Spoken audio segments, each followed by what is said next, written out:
Hi, James. Thanks very much for sitting down with us today. Now, some of our viewers may recognise you from your roles on Downton Abbey, or, of course, Da Vinci's Demons, or indeed Bridget Jones' Diary. Now, you play very diverse roles in each of them. How do you prepare for such roles?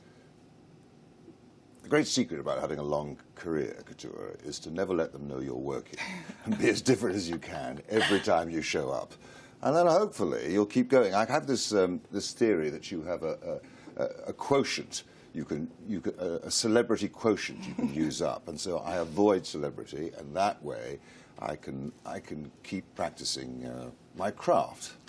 And I like my characters to be as diverse as possible. It saves me from getting too bored. And I would hope that every time I come out that it's completely different, that you never really know who the real James Faulkener is. I have an absolute horror of celebrity for celebrity's sake. I'm very comfortable being an unrecognizable character actor most of the time. We had a little chat about this at the party, about, you know, the culture of celebrity and overexposure. What is your take on that in today's day and age? I just know that when I get to the supermarket checkout and there's that stack of celebrity magazines and people exposing their dirty linen in public, it just makes my, what little hair I have, stand on end.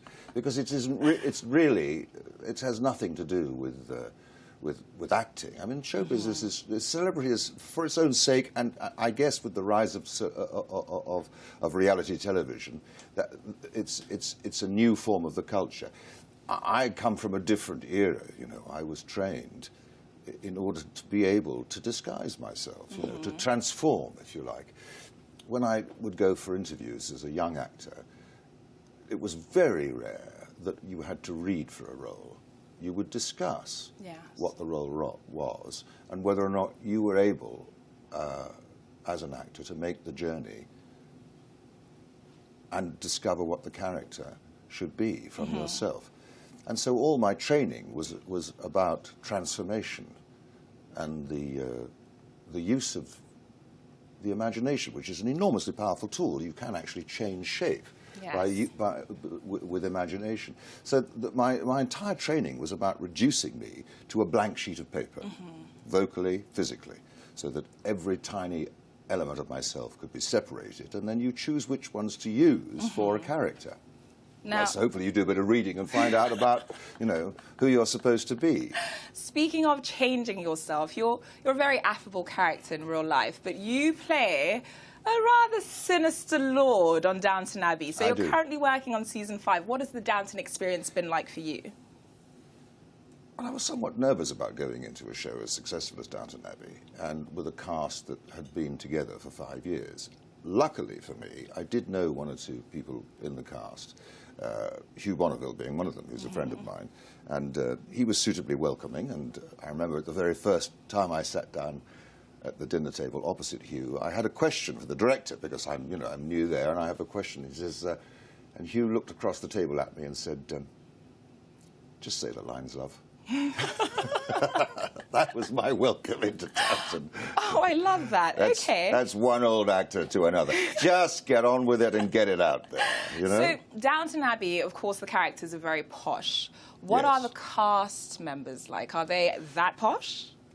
Not that posh, but we have a man on set the whole time who's an ex-Guards officer and a steward, has been a steward at the House of Commons, and now indeed is an arts correspondent for Sky Television, who is there to teach us how to behave. And it has to be said that my table manners had to improve very rapidly to appear at a Downton Abbey dinner party, because you have to remain very, very straight in your chair.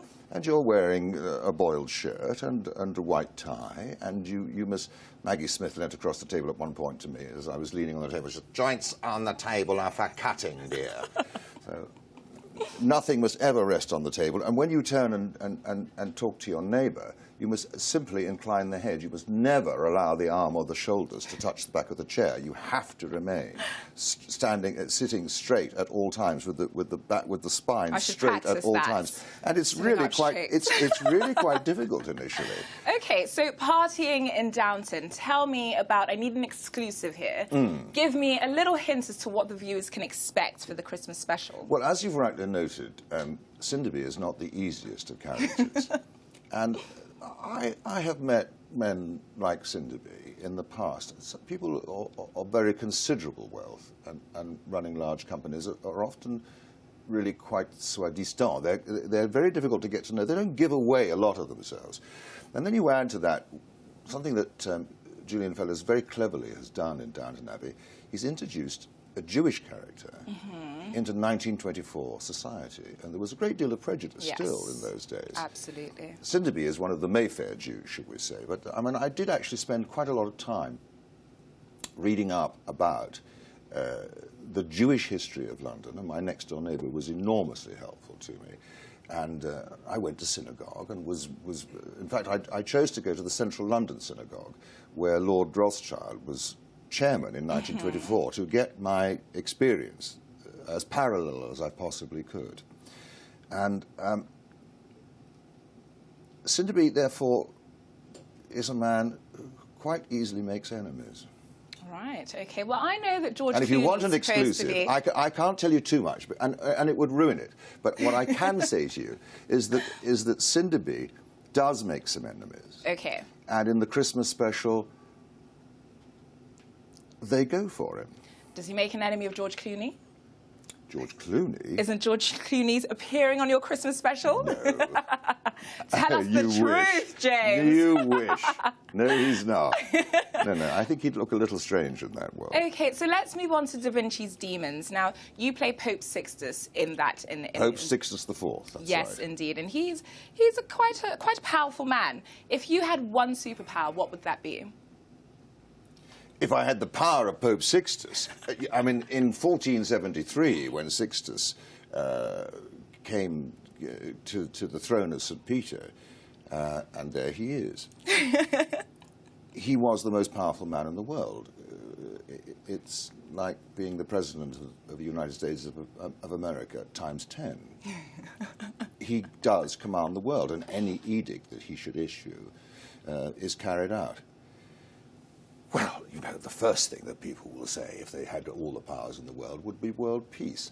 I think that's Is that what you would ask for, though? I don't know that I would. I would ask for there to be a great deal more love in the world. And I think that the difficulties that organised religion present for so many people, and especially fundamentalism, in whatever religion it should be, create a great many difficulties for people. Okay. So tell me about some of the upcoming projects that you have lined up. Well, there is, of course, the possibility that we do season 4 of Da Vinci's Demons, but that really won't be determined until next April, I would imagine. That's when the new season will start to go out. You came straight from shooting over there to here, didn't you? Well, I've been doing ADR this morning, additional dialogue recording. So I've been putting dialogue on some scenes where the sound wasn't too clear. Largely this morning because I was getting naked into the paper bath, and there's the sound of water over the dialogue and. I don't think we'll go into further details about that. It is something, isn't it, when at 65 you have to sign for the first time in your life a nudity waiver clause. There's just no real dignity in my business anymore. I'm afraid a lot of television is softcore porn in frocks. You know, not in Downton, I'm happy to say. Okay, so you're off to LA soon, leaving us, unfortunately. I am. Tomorrow. I'm going to Los Angeles in the morning with my wife and my eldest son, because my younger son, Leo, lives in Los Angeles, and indeed my first grandchild, Freddie. So we'll be having a family Christmas in Los Angeles. Well, I was just going to ask your plans for Christmas, but there you have it. There we are. We're all together in LA, and then I'll stay on for a bit and see some people and, you know, put myself around a bit. Amazing. And then I'll be back at the end of January. I think end of February I might be doing a German film. Any idea what that's called? Nope. Okay, None we'll just idea, have to look out for it. Yeah. And we'll have to have you back to tell us about the German movie once you've shot it. In German, of course. Yeah. Amazing. Thank you so much, James. It was a pleasure having you on the show. My pleasure.